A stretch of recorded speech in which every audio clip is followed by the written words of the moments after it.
Nous allons commencer par excuser Madame la députée, chère Blandine Brocard, qui est sur la route, enfin dans le train plutôt, pour arriver jusqu'à nous en fin de soirée.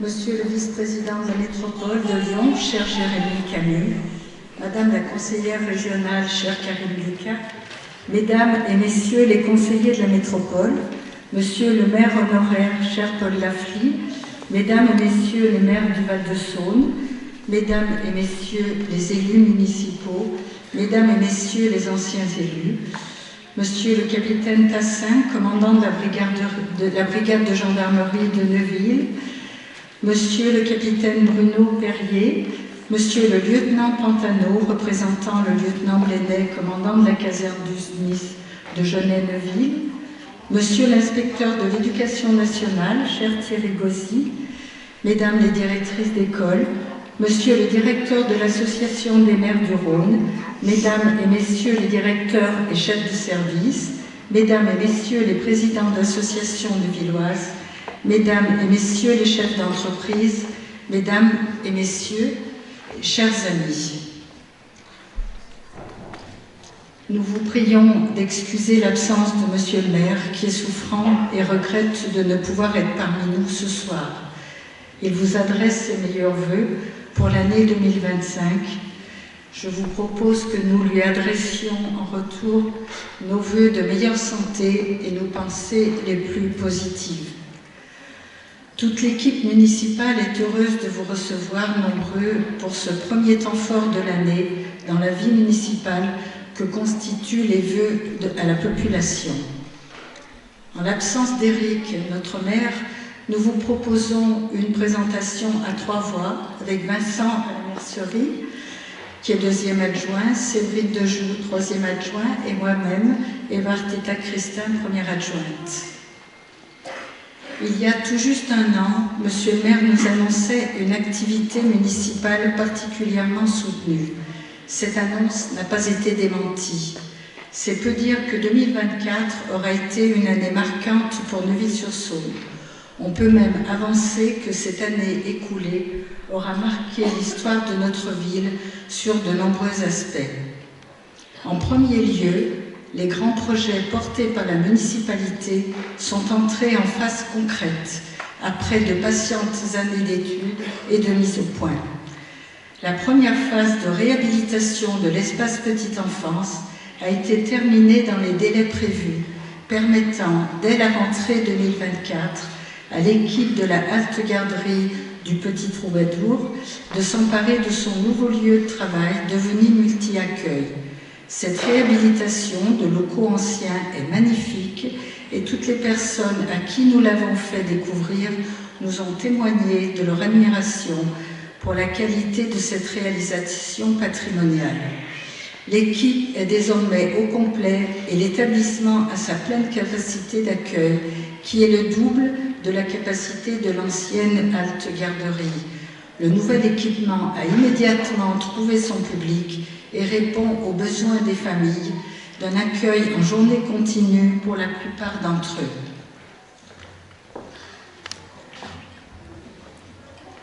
Le chantier du complexe Marie Paradis avait débuté à la rentrée 2023. Il s'est poursuivi de façon très active tout au long de l'année 2024 et l'équipement est désormais prêt à être livré, à la grande satisfaction des collégiens de Jean Renoir et des 2 associations résidentes, Neuville et Gilles et Neuville Basket, qui ont hâte d'y prendre leur nouveau repère. Quand on voit d'où l'on partait et le résultat final, il faut mesurer l'exploit qu'a représenté la réalisation d'un tel complexe en moins de 15 mois. Au cours de la soirée, vous pourrez visionner à l'écran un time-lapse de ce chantier de grande envergure qui vous donnera la mesure du travail accompli. Le 3e grand projet du mandat, la construction de la cuisine centrale et son restaurant scolaire attenant à la Tatière, est aussi entré en phase concrète. Les études de maîtrise d'œuvre se sont poursuivies tout au long de l'année. Le projet conduit par l'équipe d'architecture Atelier 43 s'annonce à la fois très fonctionnel et très esthétique, particulièrement bien intégré à l'environnement pavillonnaire de la Tatière. Nous sommes particulièrement attachés à l'aboutissement de ce projet. En premier lieu parce que l'actuelle cuisine centrale, située à Margeran, a atteint ses limites physiques de capacité, en produisant 400 repas par jour, ce qui contraint à commander auprès de prestataires privés une partie de la fourniture des repas. Depuis plusieurs années, les services de restauration scolaire connaissent une croissance de la demande à 2 chiffres. Et les espaces de restauration connaissent eux aussi leurs limites de capacité, ce qui nous contraint parfois à prendre des mesures de restriction d'accès aux services. Nous avons donc hâte de voir le nouvel équipement de la Tatière entrer en service.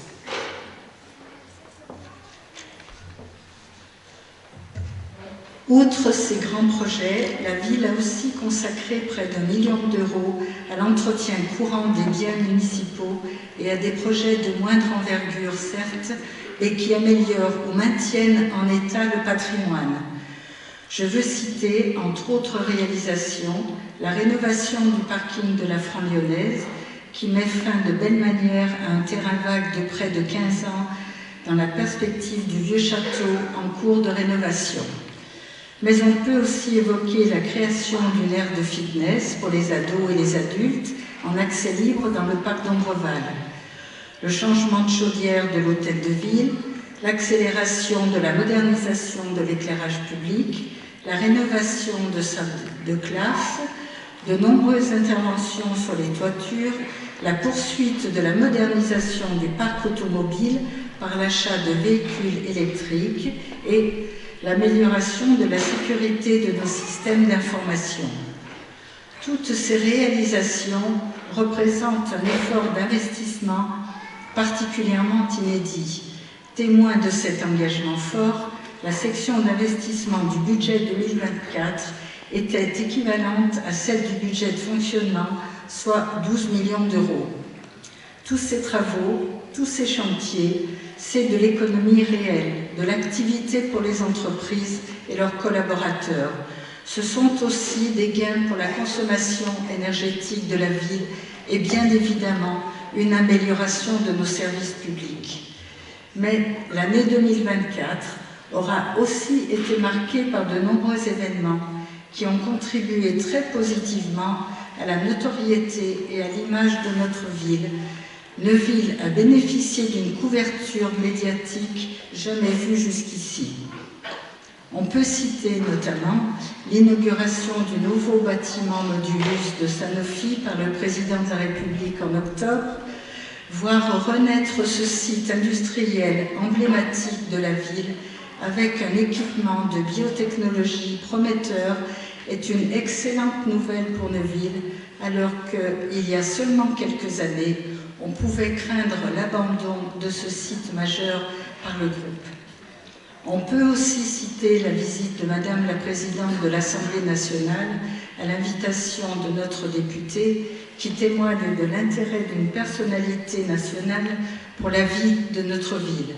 Les élus présents ont apprécié sa manière très simple d'aller au contact de la population dans toute sa diversité. Il faut enfin, bien sûr, évoquer le relais de la flamme olympique le 21 juin dernier. Notre petite ville aura été à la hauteur de l'importance de cet événement et le pari de faire de ce cadeau offert par Sanofi une journée de fête populaire aura été particulièrement réussi. Sur le plan sécuritaire, tout d'abord, Neuville a su être à la hauteur et garantir à cet événement majeur une sécurité sans faille, dans un excellent partenariat avec les forces de sécurité intérieure et les services de l'État. Sur le plan de l'organisation ensuite, le rôle des forces vives neuvilloises a été déterminant pour faire de cette journée une belle fête populaire du sport et du sport santé. D'abord par l'accueil privilégié du millier d'enfants des écoles élémentaires qui ont pu voir passer le relais de la flamme avec une organisation au cordeau dans d'excellentes conditions de sécurité. Mais encore par la recherche, la motivation, la coordination des associations et organismes qui ont participé à l'animation du village olympique tout au long de la journée. Mais enfin et surtout, par d'exceptionnelles mobilisations de l'ensemble des forces vives de Neuville lors de l'événement. Dans un extraordinaire élan de cohésion, nous félicitons et remercions toutes celles et ceux qui se sont impliqués dans cet événement pour l'organisation impeccable et sans faille de cette journée historique dont on parlera encore longtemps.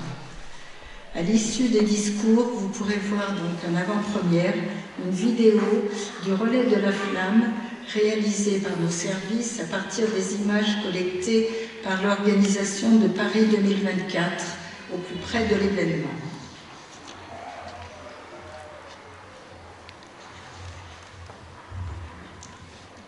L'année 2025 restera marquée par une activité soutenue, avec la poursuite de la réalisation des grands projets du mandat, mais aussi la concrétisation de grands projets métropolitains.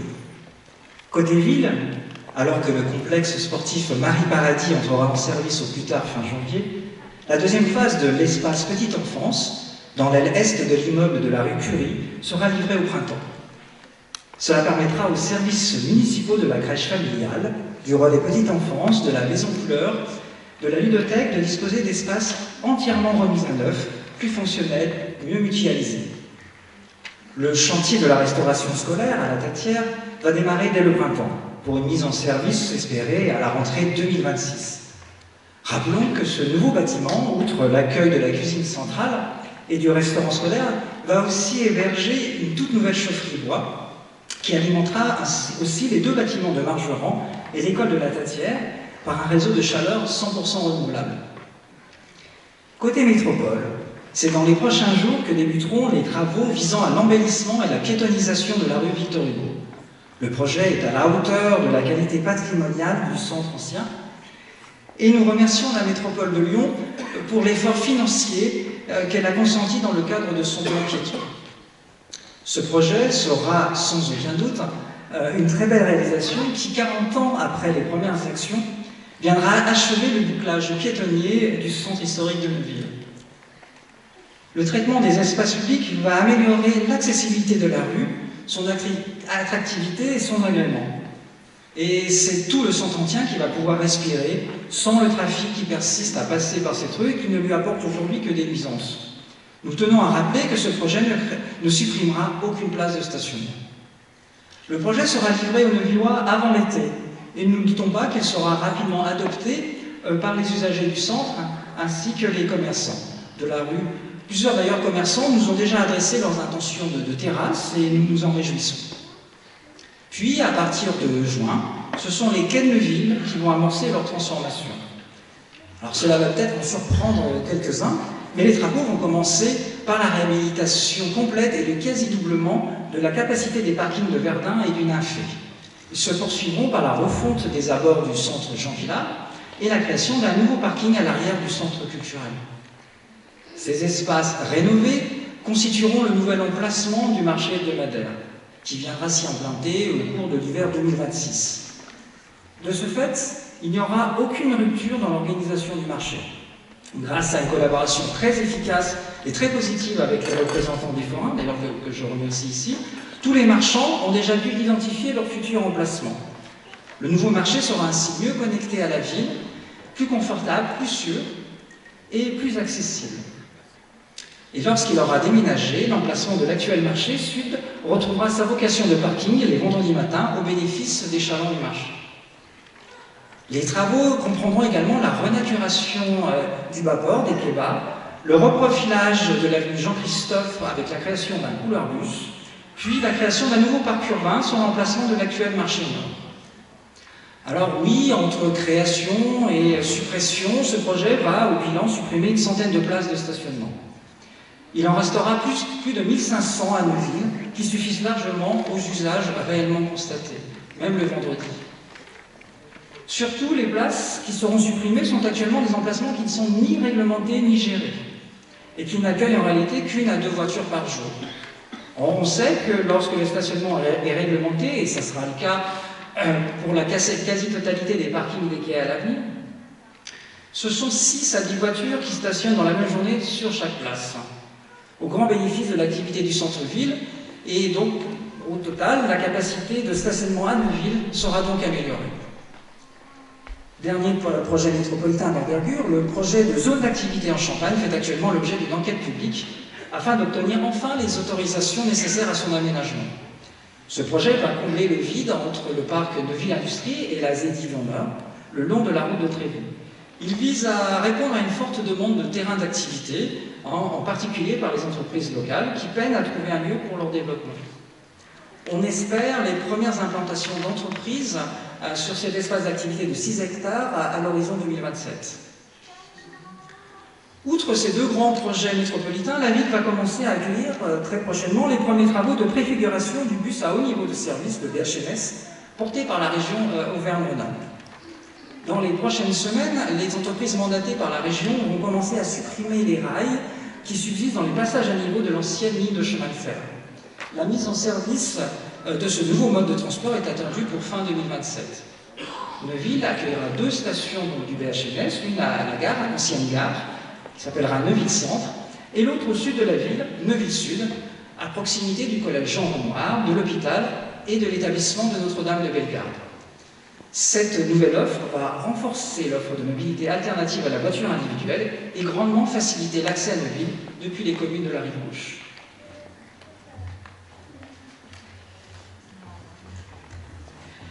Un mot enfin sur certains projets privés qui vont se concrétiser dans les prochains mois.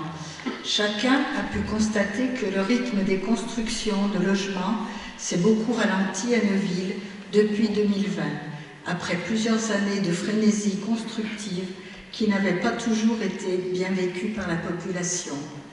Ce ralentissement est d'abord lié à l'action de vos élus municipaux qui ont veillé à modérer à la fois le rythme et la localisation des projets nouveaux afin de contenir l'étalement urbain.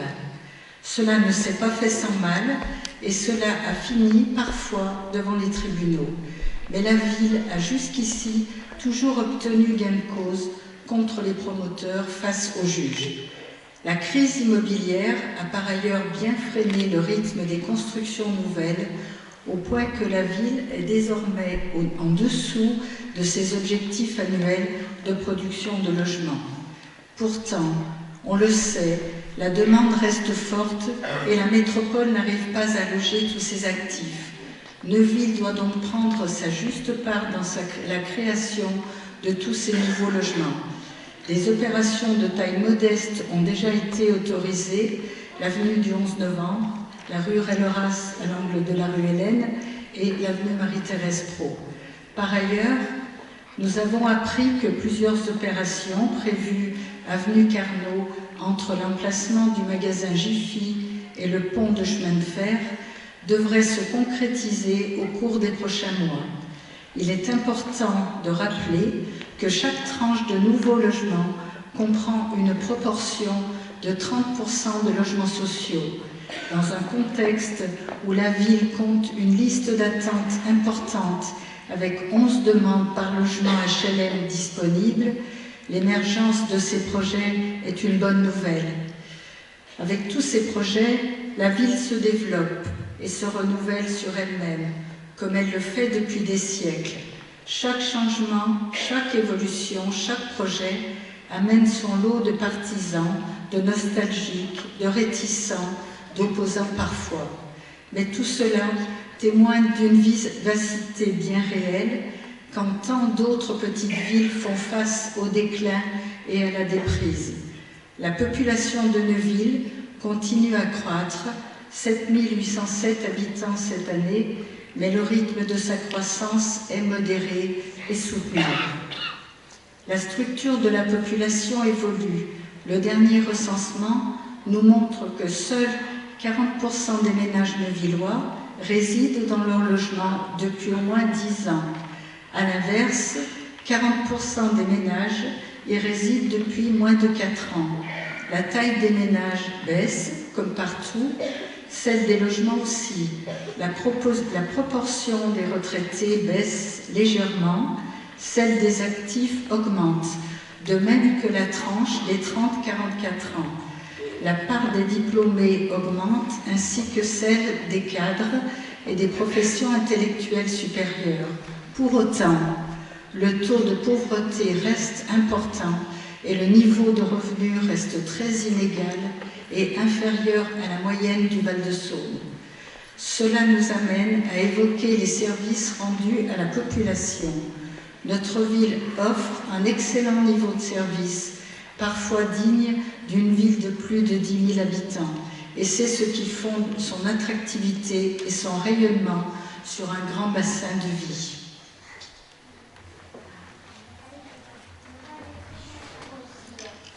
En matière éducative, la ville accueille le lycée public, dont la région va doubler la capacité d'accueil dès la rentrée prochaine. Elle accueille le collège de secteur, Jean Renoir, qui atteint ses limites de capacité également. La construction prochaine du futur collège Marie-Marvin à Alpigny va limiter la tension sur les effectifs actuels et nous nous en réjouissons. Mais nous serons vigilants sur la nécessaire mixité des populations qui sera accueillie dans chaque établissement.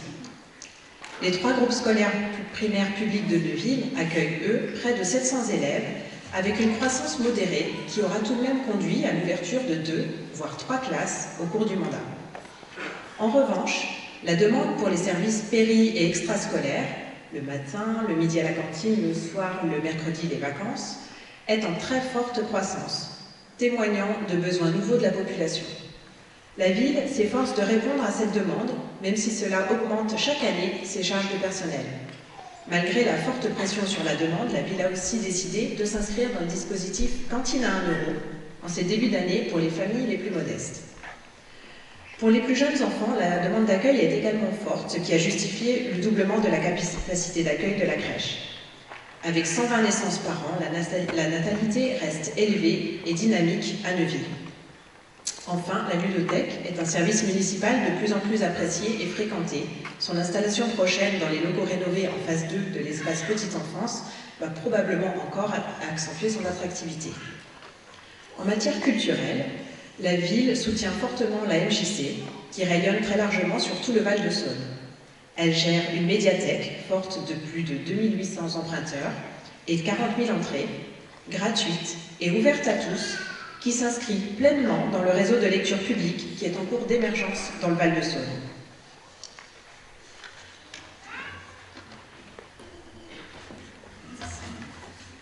Neuville est également partenaire de Saône en Seine, le festival intercommunal annuel, et de Viva Saône, qui a l'ambition de faire émerger une programmation culturelle intercommunale. Neuville a aussi sa propre programmation culturelle, avec plusieurs spectacles produits ou financés par la ville lors des soirées d'Ombreval et à d'autres occasions. Neuville soutient également fortement l'école de musique et l'harmonie qui rayonne sur tout le Val-de-Saône. En matière associative, la municipalité consacre plus d'un demi-million par an en subventions aux associations sportives, culturelles et sociales, notamment les associations caritatives équivalent en avantages en nature, essentiellement par le prêt de locaux. En matière d'offres de santé, la municipalité aura œuvré pour sortir de sa situation proche du désert médical. Nous avons soutenu et encouragé la création de la maison de santé pluriprofessionnelle Médisaône, inaugurée l'an dernier et qui poursuit son développement. Encourager les projets de développement de l'hôpital et allons participer au fonctionnement de la maison médicale de garde qui va voir le jour en 2025 à Fontaine-sur-Saône et complétera l'offre de soins non programmés. Nous voudrions remercier tout chaleureusement Thierry Pouzol, maire de Fontaine-sur-Saône, à l'initiative de la mise en place de cette maison médicale de garde dans notre secteur et l'engagement fort de cette commune qui va financer les travaux d'aménagement de ce service. C'est un vrai plus pour les habitants de notre commune qui pourront y trouver les soirs et les week-ends un médecin généraliste disponible. Merci aussi à eux. En matière sociale, l'activité du CCAS est importante, notamment par le soutien aux personnes en difficulté, l'enregistrement des demandes de logements sociaux et la veille sociale. Les 2 résidences autonomie municipale ne désemplissent pas et l'offre de services aux seniors est plus riche que jamais, avec au moins un événement par semaine et des temps forts la Semaine Bleue, le Noël des aînés, les voyages qui sont organisés, qui rencontrent un succès croissant. À noter qu'au mois d'avril se tiendra à Jean Villard le premier salon à destination des seniors. En matière de politique de la ville, la municipalité a décidé de maintenir l'essentiel de ses actions en direction des 2 quartiers d'habitat social, la Source et l'Écho, malgré la perte du label QPV accordé par l'État. Grâce à l'action conjointe de la ville, de sa ville partenaire historique Fontaine-sur-Saône et de la métropole de Lyon, qui a consenti à maintenir un effort important en direction de ces quartiers délaissés par l'État, les quartiers de Neuville bénéficient désormais du label Quartier populaire métropolitain et donc d'une attention et de moyens spécifiques. En matière de tranquillité publique, la ville a poursuivi ses efforts de recrutement dans un contexte difficile. Elle compte à ce jour 3 policiers municipaux, dont une nouvelle chef de poste issue des rangs de la police nationale et un agent de surveillance de la voie publique. La ville a continué à maintenir le parc de vidéosurveillance existant avec l'arrivée progressive de caméras de nouvelle génération.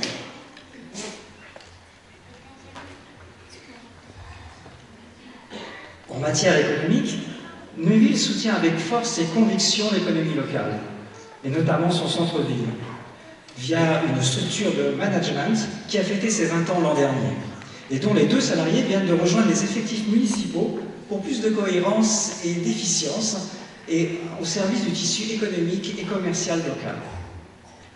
En matière d'environnement, la ville poursuit son action de gestion et de valorisation du vallon des Tourrières pour le compte de la métropole. L'action du service espace vert a permis l'obtention de la 2e fleur au titre des villes et villages fleuris, ce qui vient récompenser une forme d'excellence environnementale plutôt qu'un foisonnement de fleurs. En lien toujours avec la métropole, de nombreuses plantations d'arbres de haute tige ont été réalisées, notamment à l'entrée sud de la ville et place Ampère. La ville travaille par ailleurs sur sa propre sobriété énergétique avec le renouvellement de la totalité des points lumineux d'ici la fin du mandat, l'extinction nocturne de l'éclairage public, la maîtrise des températures, le renouvellement des appareils dans les locaux municipaux et la rénovation énergétique des bâtiments. La ville consomme d'ores et déjà plus de 30% d'énergie en moins qu'en 2012 et ce n'est pas fini. Enfin, la ville a accompagné la métropole dans le déploiement des bornes accueillant les déchets alimentaires qui ont connu un départ très encourageant. La ville continue à compléter les effectifs métropolitains en matière de propreté urbaine, notamment par l'enlèvement des cartons des commerçants et la propreté renforcée des espaces de collecte des déchets. Le conseil municipal a voté récemment un dispositif d'amende administrative pouvant atteindre 14 000 € pour les faits les plus graves d'atteinte à l'environnement. Et notamment, alors ça ne sera pas 14 000 €, notamment les dépôts sauvages d'ordures ménagères. Un véritable fléau dénoncé par tous.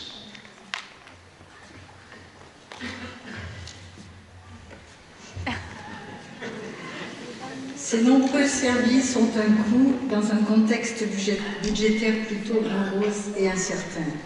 Depuis 2022, la ville n'a pas échappé à l'inflation de ses principaux coûts, notamment ceux de l'énergie, des achats alimentaires et des dépenses de personnel, alors que ses recettes de fonctionnement ont connu une croissance moindre, voire un ralentissement. En témoignent les droits de mutation qui ont baissé de plus de 200 000 € par an entre 2022 et 2024 en raison de la crise immobilière. Pour autant, la ville n'a pas souhaité répercuter ces coûts sur les familles. Les tarifs périscolaires et singulièrement ceux de la cantine n'ont donc subi aucune augmentation depuis 2020. La municipalité n'a pas non plus voulu sacrifier ses capacités d'investissement ni ses projets d'avenir, dont on a vu qu'ils étaient nécessaires au bon fonctionnement des services publics. Il a donc fallu se résoudre, en premier lieu, à réaliser de nouvelles économies sur le fonctionnement courant des services. mais aussi à solliciter un peu plus le contribuable local via la taxe foncière, à l'image de très nombreuses communes. Cela n'a pas été de gaieté de cœur, mais dans un esprit de responsabilité, afin de ne pas priver la ville de ses indispensables capacités à investir. Les fondamentaux budgétaires de la ville restent très sains et permettent d'envisager l'avenir avec peut-être un peu moins de pessimisme que d'autres, à condition toutefois que la future loi de finances ne vienne pas alourdir une barque déjà bien pleine. Vous le voyez, dans un contexte international marqué par les guerres, la montée de l'extrême droite, les déclarations belliqueuses du futur président américain, dans un contexte national marqué, lui, par la fragilité des gouvernements successifs, nos communes, et particulièrement notre commune, continuent à fonctionner et à assurer sa mission auprès de nos administrés. Nous conclurons nos propos par les traditionnels vœux. En premier lieu, nos pensées se tournent vers celles et ceux d'entre nous qui sont confrontés aux difficultés de l'existence, la perte d'un proche, la maladie, l'isolement, le mal logement, les problèmes financiers. Nous avons évidemment une pensée toute particulière pour notre mère, à qui nous souhaitons de recouvrer bien vite la santé. À travers nous, c'est l'ensemble du conseil municipal qui vous présente ses vœux les plus sincères d'une année 2025 où s'exprimeront les valeurs du vivre ensemble, de la solidarité et de la fraternité. Que cette année nouvelle soit pour chacun et pour chacune une année, pour chacune et pour chacun, une année épanouissante. À toutes et tous, une belle et bonne année 2025.